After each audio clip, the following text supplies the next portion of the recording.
জামাত ইসলাম হলো একটা আফিম, এটা মাদকের চেয়ে ডেঞ্জারাস। এটা একবার যে খায় সে আর জীবনে ভুলতে পারে না। এখানে তাদের নেতারা যা বলে শুদ্ধ অশুদ্ধ ভুল এরা এটাই মানে। তো অতএব মওদুদির বংশের কেউ কিন্তু জামাত ইসলাম করে না। গোলাম আজম সাহেব জিজ্ঞাসা করলেন, মওদুদিকে আপনারা তো স্বাধীন দেশে আছেন, আমরা তো আরেক দেশে যাচ্ছি বাংলাদেশে, সেখানে কতগুলো তোমরা সেখানে যাবা, সরকারের সাথেও একটা কানেকশন রাখবা আর বিরোধী দলের সাথেও একটা কানেকশন রাখবা, গুপ্তভাবে সব জায়গায় তোমরা থাকবা, তাইলে তোমাদের কোনো অসুবিধা হবে না। অতএব এই গুপ্তদের ব্যাপারে আপনাদের সাবধান থাকতে হবে, ঠিক কিনা? এটি আব্দুল হাদীর এই যে একটা তরুণ যাকে যারা মেরেছেন, আমি বিচার দাবি করি তার উপযুক্ত বিচার হওয়া উচিত।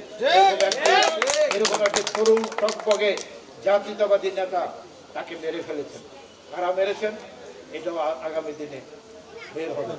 অতএব এই সাম্রাজ্যবাদীদের চক্রান্ত, যারা এই দেশে শুয়োরের মাংস আমদানি করার অনুমতি দিয়েছেন, যারা এই দেশকে আরেক বিক্রি করে দিতে চেয়েছেন, তারাই হাদির হত্যাকারী হিসাবে ইনশাল্লাহ বের হবে। শহীদ প্রেসিডেন্ট জিয়া রহমান এই রসুলপুর এবং কাদেরপুরের একটি অংশে খাল কেটেছিলেন না, মনে আছে? মাঝখানে এরশাদ এসে খাল কাটা বন্ধ করে দিয়েছে। বিগত এই 30-35 বছর খাল কাটা ছিল না।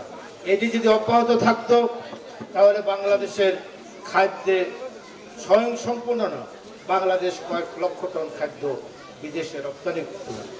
আমাদের মাছের অভাব হতো না, আমাদের কৃষিকাজের অভাব হতো না, আমাদের যোগাযোগের ব্যবস্থাও থাকতো। গাড়িতে করে আপনি যে মালটি আনেন, যেখানে 10,000 টাকা লাগে, নৌকা করে আনলে আপনার লাগতো 1,000 টাকা। সে খালও বন্ধ হয়ে গেছে। চমুনি বাজার হয়েছে কেন? বিভিন্ন খালের সমাহারের ভিত্তিতে এইখানে যোগাযোগ ব্যবস্থা ছিল বিদায় 1,000 মনের নৌকা, 500 মনের নৌকা আসতো, সে কারণে চমুনি বাজার হয়েছে। তাই আজকে আবার আমাদের প্রিয় নেতা তারেক রহমান এই খাল কাটা কর্মসূচি গ্রহণ করেছে। সরকারের বয়স কত? 2.5 মাস। আর এখনই আপনারা বলছেন যে সব করে করতে, আরে 17 বছরে তো কিছু হয় নাই, 2.5 মাসে আপনারা সব চাই ফেলে দিচ্ছেন। 2.5 মাসে আমরা যতটুকু করতেছি এটা 17 বছরে হয়নি, হয়েছে? না না না।